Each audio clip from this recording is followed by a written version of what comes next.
राधे राधे मित्रों, स्वागत है आपका हमारे चैनल धार्मिक कथाएं में। दोस्तों, आज हम माँ अन्नपूर्णा माता की व्रत कथा लेकर आए हैं। कृपया इसे जरूर सुनें।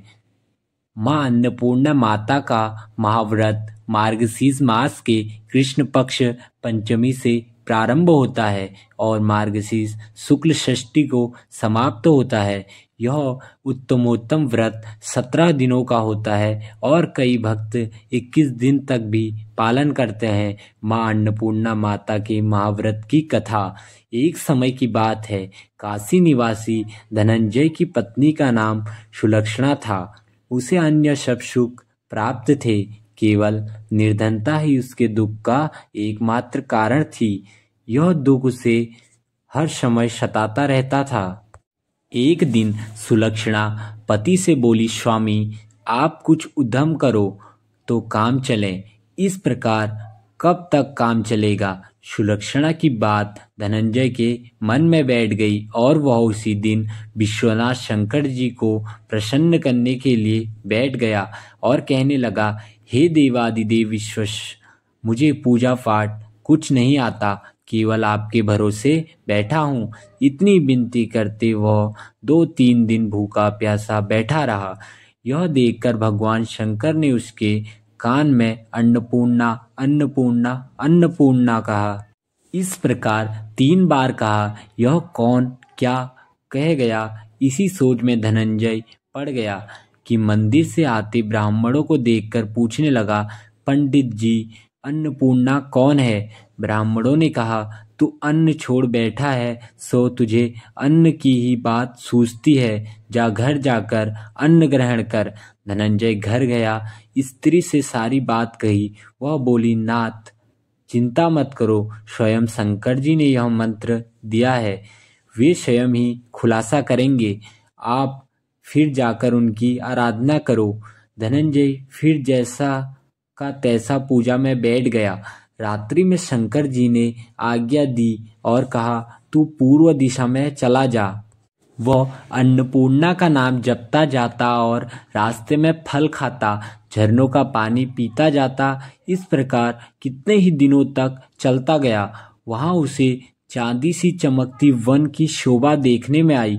सुंदर सरोवर देखने में उसके किनारे कितने ही अप्सराएं झुंड बनाए बैठी थी। एक कथा सुनती और सब मिलकर माँ अन्नपूर्णा इस प्रकार बार बार कहती थी। यह अगहन मार्गशीर्ष मास की उजैली रात्रि थी और आज से ही व्रत का आरंभ था। जिस शब्द की खोज करने वह निकला था, वह उसे वहां सुनने को मिला। धनंजय ने उसके पास जाकर पूछा, हे देवियों, आप यह क्या करती हो? उन सब ने कहा, हम सब माँ अन्नपूर्णा का व्रत करती हैं। धनंजय ने पूछा, व्रत पूजा करने से क्या होता है? यह किसी ने किया भी है? इसे कब किया जाए? कैसे व्रत है और कैसी विधि है? मुझे विस्तार में बताओ।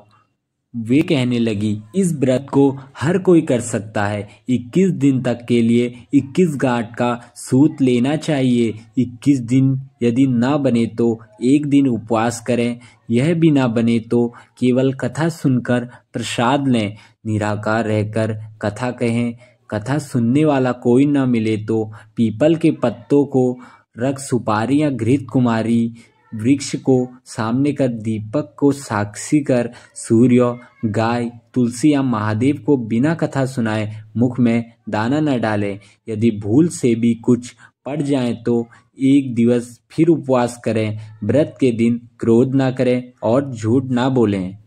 धनंजय बोला, इस व्रत के करने से क्या होगा? वे कहने लगी, इसको करने से अंधों को नेत्र मिले, लूलों को हाथ मिले, निर्धन के घर धन आए, बाजी को संतान मिले, मूर्ख को विद्या आए। जो जिस कामना से व्रत करे, माँ उसकी इच्छा पूरी करती है। वह कहने लगा, बहनों, मेरे पास भी धन नहीं है, विद्या नहीं है, कुछ भी तो नहीं है। मैं तो दुखिया ब्राह्मण हूँ। मुझे इस व्रत का सूत दोगी? वे बोली, हाँ भाई, तेरा कल्याण हो, हम तुम्हें अवश्य देंगे, ले इस व्रत का मंगलसूत्र ले। धनंजय ने व्रत किया, पूरा हुआ।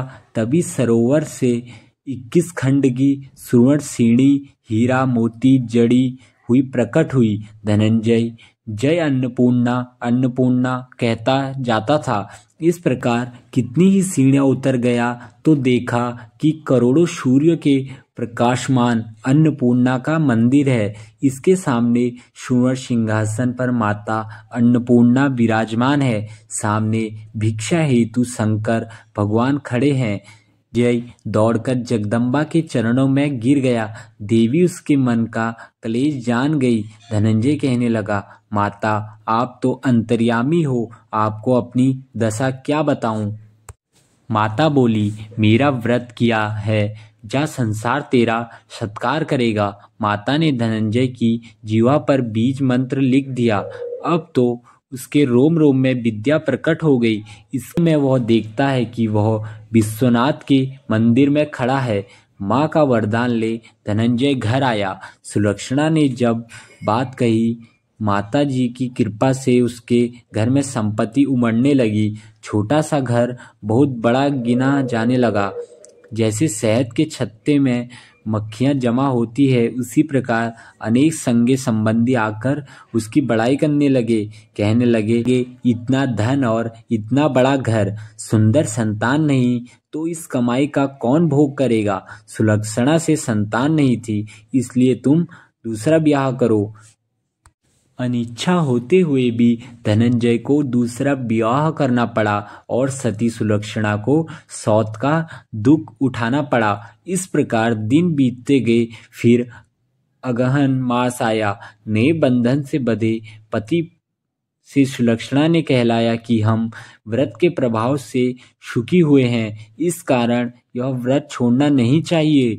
यह माता जी का प्रताप है जो हम इतने संपन्न और सुखी हैं। सुलक्षणा को इस व्रत की खबर नहीं थी। वह धनंजय के आने की राह देख रही थी।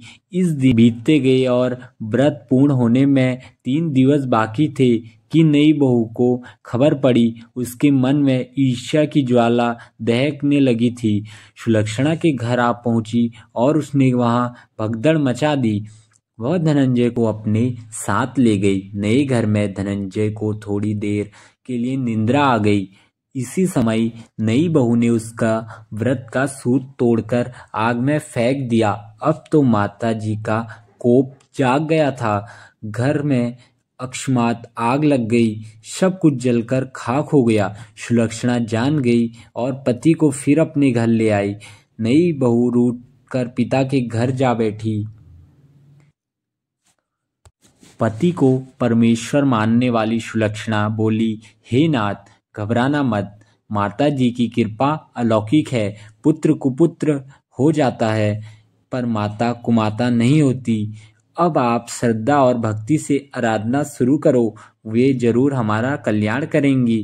धनंजय फिर माता के पीछे पड़ गया।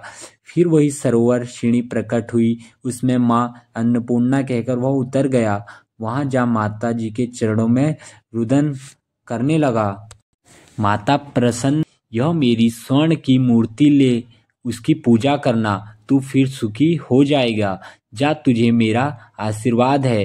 तेरी स्त्री सुलक्षणा ने श्रद्धा से मेरा व्रत किया है, उसे मैंने पुत्र दिया है। धनंजय ने आंखें खोली तो खुद को काशी विश्वनाथ के मंदिर में खड़ा पाया। वहां से फिर उसी प्रकार घर को आया। इधर सुलक्षणा के दिन चढ़े और महीने पूरे होते ही पुत्र का जन्म हुआ। गांव में आश्चर्य की लहर दौड़ गई। इसी प्रकार उसी गांव के निसंतान सेठ के पुत्र होने पर उसने माता अन्नपूर्णा का मंदिर बनवा दिया।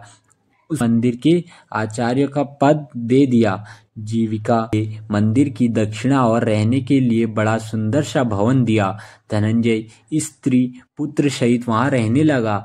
माता जी की चढ़ावे से भरपूर आमदनी होने लगी। उधर नई बहू के पिता के घर डाका पड़ा, सब लूट गया।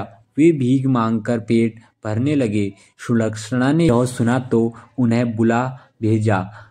अलग घर में रख लिया और उनके अन्न वस्त्र का प्रबंध कर दिया। धनंजय, सुलक्षणा और उसका पुत्र माताजी की कृपा से आनंद में रहने लगे। माताजी ने जैसे इनके भंडार भरे हैं वैसे ही सब भक्तों के भरेंगी।